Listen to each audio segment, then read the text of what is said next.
What's your favourite match, Dave? I mean, you've had thousands and thousands. I'm guessing Chertsey must be right up there. But any others? Many others? Talk us through some of them. Well, I think listen, to win at Wembley in your last game is something that's going to be hard to beat, and to be lucky enough to do that. I actually enjoyed the sort of later stages of that as much as the day at Wembley, to be honest, because we travelled. We did it professionally. We went up by train. We stayed in proper hotels. We had our own room. We did it as pros do. I checked all that out, and so those games would stick with me. I think at Wimbledon we broke a British record. It was a day that, although it's an edgy day, it's never a day you enjoy. You don't enjoy big games until they're over, so that. But I think, and even at Hendon, I remember games. I remember one day we went to Braintree at Hendon, and we'd been really struggling. And on the way up, me and JT decided to go, this is something we'd do today. We decided, well, let's go 3-5-2 instead of 4-4-2. And we hadn't worked on it. We just knew with the players that, could play it. And we actually decided to do it, spoke to the guys in the changing room, midweek at Braintree, and played like Real Madrid, battered Braintree, and played with 3-5-2 the rest of the season, and maybe the next season. So stuff like that. But I'm the worst guy in the world to ask about what's your favourite game, because when we finish this in an hour, a couple of hours time, I'll go, oh, forget that one. What about that one? What about that? But and I'm getting of an age where I forget most things, to be honest. Actually, it's disappointing because before we started recording, Dave, you did promise 20 quid every time you use the F word. You've not done one yet. No, told you. Listen. That offer of £20 was to motivate me. Lee was hoping to improve his budget for next season. Lee, what's your favourite match? No, I think for me it was we had. I was at Biggleswade at the time, first season. We had beaten Wealdstone, it was Bobby Wilkinson's team at the time. They ended up getting in the playoff semi-final and done a real good job on them. But that wasn't the best game. It was the one after we got Fylde away. Now, if you haven't been to Fylde, it is what a ground, what a place. And we done it properly. We trained in the morning on the Friday. We went on the coach. We hired one of the pro coaches out, lovely coach. Travelled up there, stayed at the Marriott Hotel, had food together. Only did I find this out the other day. Matt Ball, one of the boys who are with us now, great character. I said to the boys, listen, you're going to bed at 10:30. It's simple. If you want to go on the piss, you can, but you're just not going to play. You're just sit on the bench. It's no problem. I'm happy for you to do it. You just have to go on the bench. So I'm like, no, Gaffer, that's fine. So they're sitting playing cards. I'm watching them like a hawk. It's 9:30, 10:10, 10 o'clock. I said, fellas, half hour. 25 past 10, Bally goes to the bar. And he comes back with 2 waters, or so I thought. Find out after the game that they were vodka and water. And then getting like one last one in before they went to bed. And no, listen, we got up on the day. We met for breakfast. We went for a walk. And the plan and preparation was superb. A guy that I know really well, Colin Payne, ex-manager. Dave would have probably come across him. Yeah, I know Penny. Yeah, great guy. Went and watched them for me. But it's one of them games, there's no pressure on it, and it's the best game. You go into every game and you feel there was no pressure on the boys, and the Fylde were third at the time in the conference. He had no backup players. He had to play full first team, and we went there and we were sensational. We lost the game 1-0 to the day. I don't know how, and it's very funny. I was sort of, I'm one of them, I do take defeats quite badly at times, and I need to improve on it, but I've always thought, you lose this, it don't matter, we'll go home and have a drink. I nearly cried after the game. The boys were that good, and how we never come away with anything. And the whole experience was fantastic. Dave Challoner, now the manager of Hartlepool, he took us in the office, he gave me 45 minutes, and it was just something I'll never forget. And although the result weren't the greatest, it was just a very, very special day, and one that I'll probably remember forever. So the two of you share a few things, despite there's a slight difference in your ages. There's obviously the link to St Albans because Dave, you managed there. Lee, you're assistant manager, and your dad currently manages there. The other thing that you both share absolutely is your ultimate and absolute love of referees.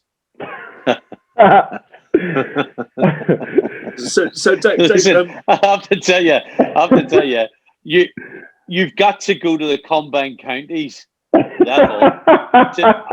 It was, I swear, honest to God, they used to turn up on a Saturday, and the way, and I know you haven't even finished your question, but I'm off, aren't I? I'm like, but we used to the way they used to do it. I understand the theory of it. They'd have two older referees as linesmen and a young guy in the middle, and so I get that. But you've got to see, some of them made me look like, David Beckham. Do you know what I mean? It's like, and I used to, suicidal. Anyway, finish your question. I'm so old, I can't remember what the question was. We were talking about how many times were you sent off, Dave? We were reminiscing before we recorded about you getting sent off at Canby. Were there other times? Well, the short answer is yes. Yeah. Can you remember how many? Not as many as people would think. In all honesty, I in the early days, I get sent off a couple of times at Hendon. Yeah, I remember that. I remember Canvey. I remember getting sent off.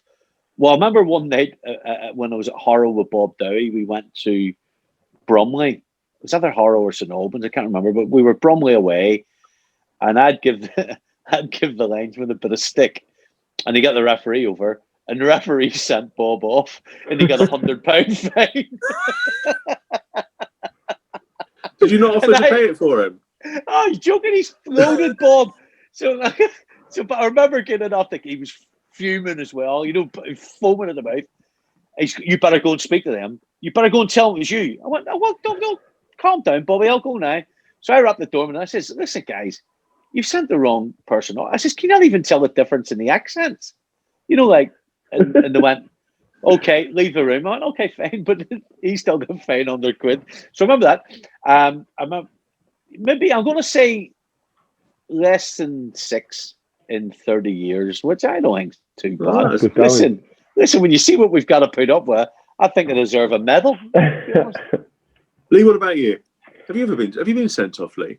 As a player a few times, not as a manager yet. It's very difficult for me because you've got to imagine I'm brought up with my dad, and when I tell you he's a disgrace with referees, like it's not okay. I remember when I was younger, he used to tell me, if someone got sent off or he got sent off, he'd always used to say, I'll see you at the appeal. I think, what are you going on about? I'll see you at the appeal. So I'd say, where are you off to tonight? And he'd go, I'm going to the appeal. He said, but I'll break one of the Subbuteo players. I said, what? So apparently when you used to go into the appeals, they'd have a Subbuteo table set up and he'd always lean on one of the players by accident and break one of them. and to this day, he swears blind he's never lost an appeal. But do you know what? I've actually got to a point where I think they go against you so much now. They're a different breed of referee. And it's not like the old days. And I think they've become quite bitter.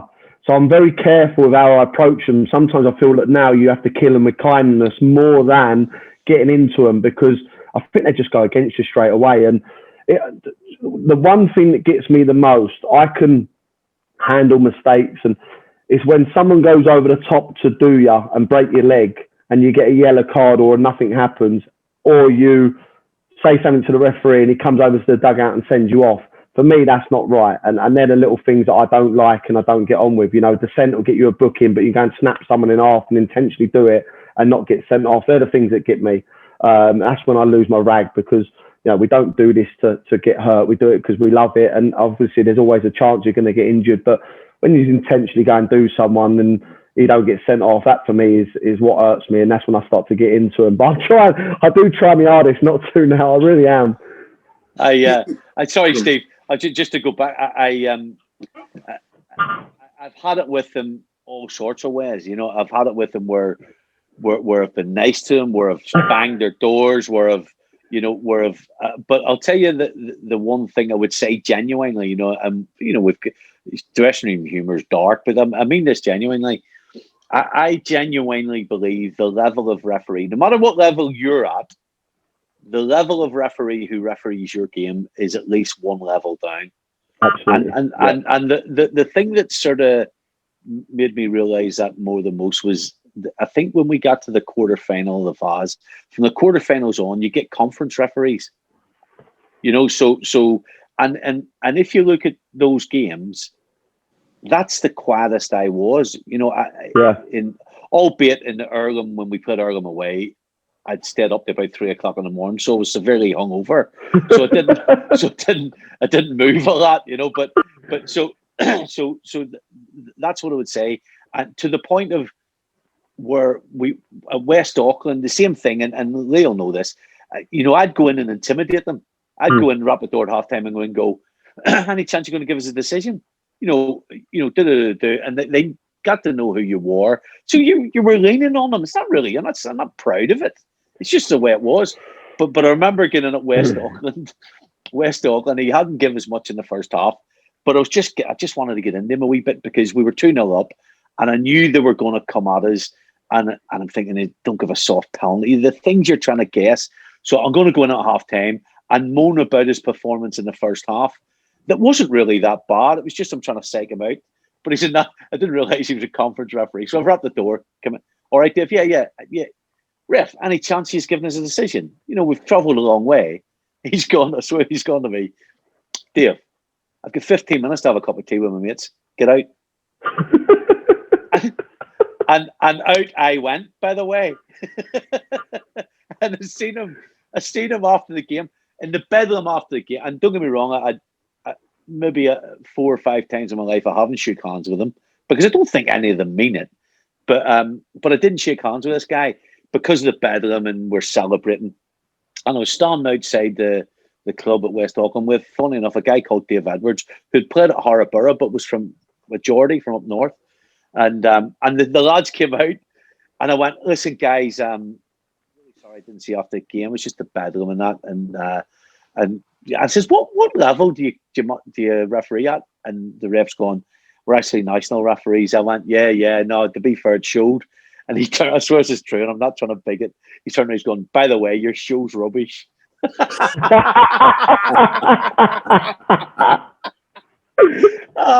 You know, and so, but I genuinely see when you get referees above the level you play at, they're brilliant. Yeah, they are.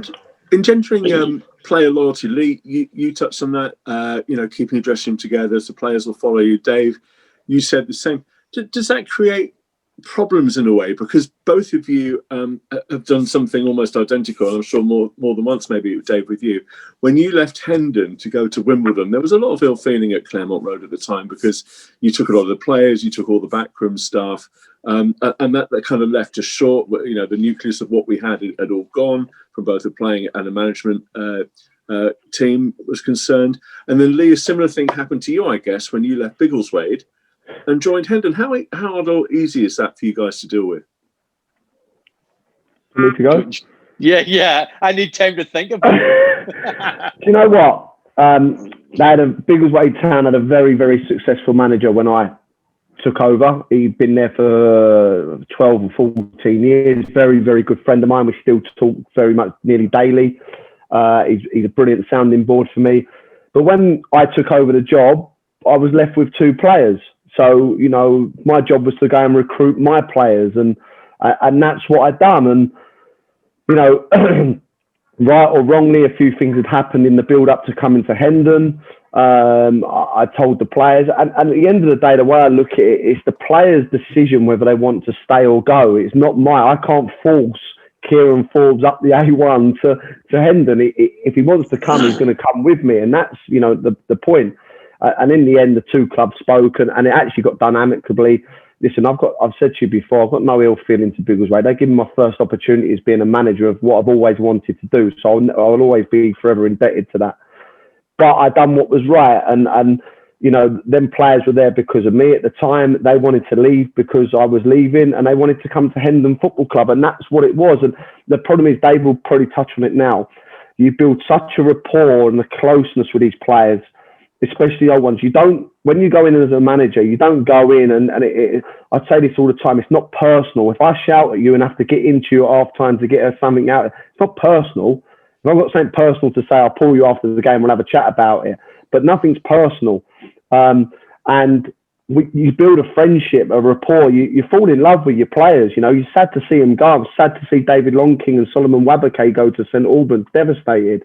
Then you have to rebuild, and it's not personal. And the problem is the players then like you. So if you go and they want to follow, unfortunately, and that was what happened. And listen, I was grateful because they were good players and they come along with me. And I'm sure Dave will be very similar in that way of thinking.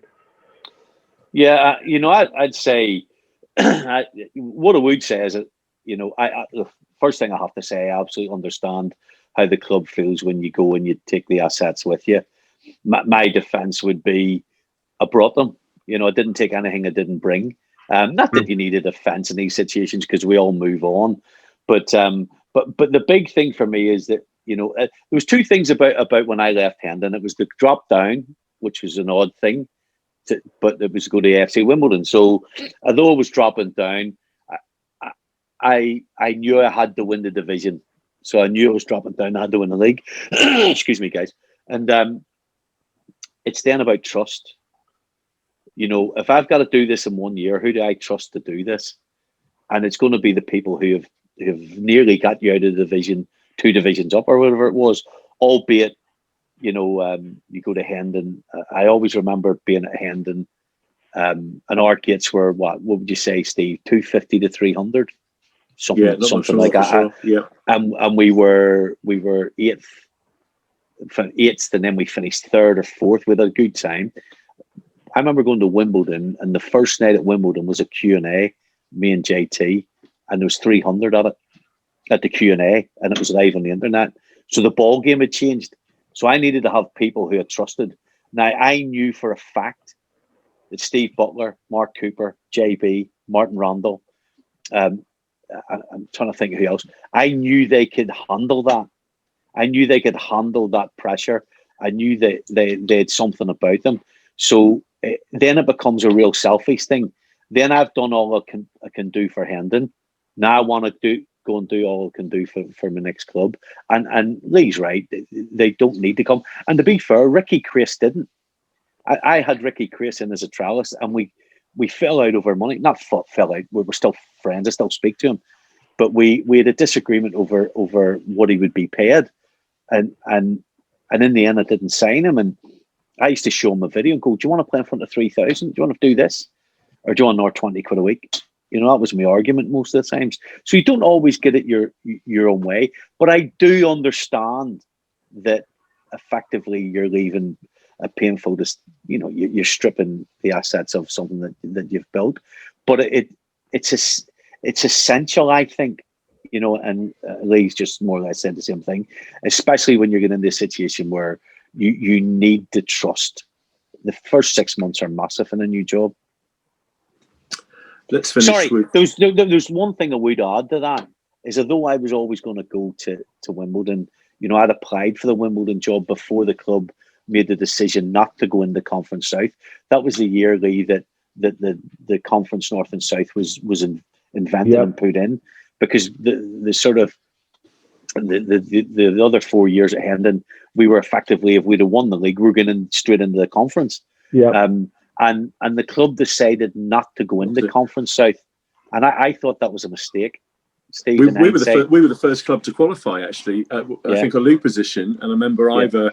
I think Ivor was worried. Rest his soul was worried about money and where wages was going to go. There was talk about us going to Copsall Stadium, I think, at that point, and redeveloping that, leaving Claremont Road. And he decided for the greater good of the club, which could be it's easy. Listen, I don't mean at the time I thought it was a bad decision. I'm talking about, listen, I'm the supporter that comes up to you at the bar at 5 o'clock and tells you the team you should have played. That's at 1:30. At the time I wasn't sure how it would go or how it wouldn't go, because I knew I was leaving. But when I look back, I think that knowing what the budget was at Hendon, when I look back, I thought the club could have survived in Conference South on that budget. but it's only a hindsight. It's only a little thing I wanted to chuck back at you, because I remember sort of looking back and thinking the club could have stayed there. I don't suppose the budget has changed much from those days, Dave, to what Lee's got now. But that's another story. We've got to wrap up in a minute. Come on, let's have a George Borg story from you, Dave. We've kind of touched on him a couple of times. Oh, I could end up in a court case of it. Libelous. Not a problem. In the spirit of friendship and all that. I was there the night I think we played Harrogate at Harrogate, and there was a little winger called Brian Jones. I think Mr. Bean was his nickname. And as we were walking off the pitch at the end, we drew one each. He was a pain in the arse anyway, Brian Jones. He was giving it you can't even beat us and and yak. And then you both know Harrogate. You go down the steps and you turn left to go into the dressing room area. I think the first room's the referee's room and the next one's the away changing room. And it was like a few words said. And out of nowhere, Borgie just stepped out of the dressing room and dacked Jonesy. Like knocked him out, hit him. And my luck, Jonesy hit me and slid down me. I hadn't touched him. Bob Dowie is coming down the dressing room from the home dressing room like an express train. And he's a lump as well, let me tell you. Foaming, going to kill all around him. Borgie, being Borgie, had disappeared as quickly as he'd arrived. Right? And I'm there and you, Bob.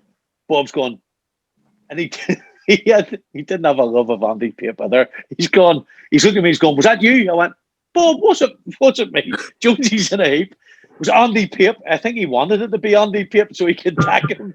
And I went, it wasn't me, Bobby. That's all I'm saying to you, But Borgie slid away, onto the radar. And I remember another time I got in a whole fracas. Again, he started it. I can't remember who we were playing. And I won't name the player because I think it would be wrong. But there was a bit of fracas at halftime coming off. Again, he instigated George. But the second half, the two dugouts were giving it all that. And I don't like that stuff. But when we came in after the game, I'd had a row with the player. I knew the player, and he'd been accused of something a few years ago.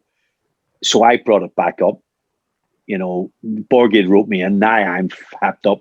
So I'm just getting at him about this thing that was never proven or irrelevant. So it becomes a whole thing. So now there's actually police involved in the pull us apart. And I end up in the treatment room, and I'm getting in the bar to see the guy. I haven't finished. I've lost it. And shirt and tie on in those days. Put my tie on. And I went, you better get your backside in here. Because he'd started it. And he says, if you touch anybody in there, you'll be sacked. I went, listen, you started it. You started the whole thing. Do you know what I mean? So anyway, we had a row, and my closing line with Borgie was, if you drop dead tomorrow, you couldn't get 4 people to carry your coffin. Says, that's how well liked you are, So, and that's when we were. And I played against him. And the last one I'll never forget. When I was at Wimbledon, and listen, I've never ever said that he wasn't successful. He was a successful manager. And again, at Braintree, when I was at Wimbledon, I think Braintree won the league that year, but they never beat us. We drew 0-0 away when we should have beat them. And at home, they full house at Wimbledon, and he loved that. Paul Lorraine, centre half, I signed him after it. Paul scores for Braintree. I think it was the 89th minute to go 1-0 up. And George is fucking like Mourinho down the touchline, and so, and you have to take it in the chin. It's likely, it's hard, but you've got to be a man. I'm thinking, I'm going to enjoy shaking his hand. He'd be all over it, Anyway, in the 96th minute, Steve Butler equalised, right? Bedlam. And I swear to you, I had to chase Borgie round the pitch to get him to shake my hand. He was trying to get away from me, and I was like, well played, George. Oh, unlucky, equaliser. So there's a couple of George Borg stories. All right, Lee, you're going to wrap us up. Funny favourite people, story, football, anything? No, I mean, I was just, I'm trying to think now. You got me. I mean, we were talking earlier about when I was at Biggleswade, Chris Nunn. He won't mind me telling this story because this is the kind of manager he is. He's and you'll look at it and you'll think, how's he got away? But he was just murder. He was just, everything was a laugh a minute. But he had a group of players, and this is where the change room come in, that we were just together, and whatever the gaffer said, we just got the best out of us. I mean, he'd tell us, you know, we'd be 1-0 up at half time, and he'd come in the change rooms and start telling us nothing about. He talked to us about James Bond, and when James Bond's been kidnapped, the killer should kill him, but he chooses not to kill him, and James Bond gets out of the, and he goes and kills. So, so we go to Barton one day, and I walk in the change rooms. We end up getting promoted this year. It was unbelievable. We got promoted through the playoffs, beat Rugby in the final, but we had to win our last few games. We go to Barton Rovers, local derby. I walk in the change room, gaffers on the treatment table, slaughtered. Absolutely slaughtered. So we're rolling around crying. He said, boys, this is a team. Just deal with yourself. Come on, we got this. But we loved it. And he won't mind me saying, because he talks about it all the time, and he's great for it. But he was absolutely slaughtered. We end up, I put a corner in, Steve Gentle, our captain, heads one home in the last 10 minutes. We win 2-1. We walk in the change room. He's like, boys, well done. Great win. Gets back on the treatment bed and just lays there while the boys have had a shower. Look at it. It's so funny how football works. You know, you look at, I mean, if I was like that, I mean, I'd shoot myself. But it just works for him, and he's really successful. He's done such a good job as a manager. He's been brilliant. And to be fair, at times like that, it's maybe what you needed. You know, because you're so up to, it's that thing as a manager. It's getting it right. It's when do they need poked with a stick, and when do they need to be taken relaxed and unwound. And if you're going to unwind them, that's a great way to unwind them and unwind yourself at the same time. That's magnificent. No, I mean, there was one as well. I was at St Albans, and my mum's a nightmare. So she's one of them. If you're in the stand and I'm playing, and someone said, number 8's a disgrace, and she go, yeah, he's bad, yeah. So we play Havant at Waterlooville at home, the top side. They won the league that year, and we were on a good run at the time, and they're 1-0 up. Haven't scored. Lee Bradbury's quite, he's quite in your face manager, good manager. He's a big old lump. And last minute, we've been absolutely battered. Last minute, ball comes in, headed across. Sam Merson pops up, back post, buries one. I'm gone. I'm down the side of the pitch. It was like Mourinho. I was gone. As I've come trotting back, Lee Bradbury's moved out of his way and barged me. And we had Harvey's boy playing for us. We get on quite well. So he's barged me. So I'm like, what are you doing? With a big fracas. Referee comes over, sends me off. As I walk down the tunnel, there's a big director for Havant. He said something to me, and to be fair, my head was gone. I've absolutely abused him. He's gone in the boardroom after the game, and he's gone. So my mum was working in the boardroom. He went, that assistant manager, what an absolute disgrace. I'll be reporting him to. She's gone, yeah, you need to report him. He's not right.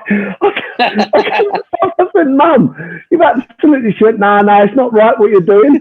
I said, well, you got him back. But listen, there's some more funny stories, but they're so hard to remember at the time, and they're so hard. They're so hard to decide what ones to say. And absolutely. When in Vegas, what happens in Vegas stays. Some big ones. Listen, guys, it's been an absolute pleasure, both of you, for sharing some of your stories and memories. And Dave, I know you're not managing, but you still watch football when you can watch football. And Lee, hopefully you'll be managing a football club sometime again this year. I would say, Steve, I would say that I have been back to the club, and I've been to the new ground a few times, and I've always been treated like a king. And I want people to know that it's not taken without notice. It's something that warms my heart every time I go in the door. That I'm welcomed. It's a long time since I managed the football club, but I just wanted to say thanks to the people who have always sort of welcomed me, and it's never ever forgotten. You should still never have taken all those players with you. So anyway, And I don't the worst thing about it, he come and watch Hendon Harrow last year on Boxing Day. It was the worst game of football I've ever seen. I didn't sleep for 6 days. Thank you.